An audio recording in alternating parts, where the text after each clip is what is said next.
We're all familiar with the phrase, "What would Jesus do?" It's a question many people ask themselves on a daily basis, hoping that the answer will help them make the right decision at the right time. But I'd like to ask you something a little different. What would God not do? It's a question you don't hear very often, but I think it's an interesting way for us to think about some of the eternal truths that make up God's character. In the book of Deuteronomy, we see that God cannot abandon us. He is faithful to see His work in us through to the end. Be strong and courageous. Do not be afraid or terrified, for the Lord your God goes with you. He will never leave you nor forsake you. I know that in times of trial and tribulation, it can sometimes seem like God is far away. But that's not the truth.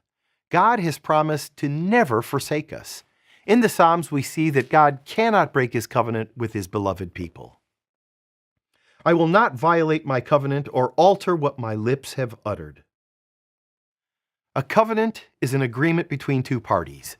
In the case of God's covenant with His people, God makes a unilateral promise to be their God for them and to be His people. But unlike a contract that can be breached and torn up if either party steps out of line, God's covenant with us is based on His eternal nature of love and mercy. He will never go back on His promise. He is truly a God of His word. One last thing God will never do. He'll never stop loving you. I have loved you with an everlasting love. I have drawn you with unfailing kindness.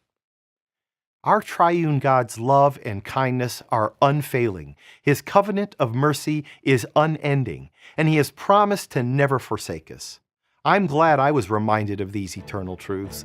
They're ones I like to live by each and every day. I'm Joseph Tkach, speaking of life.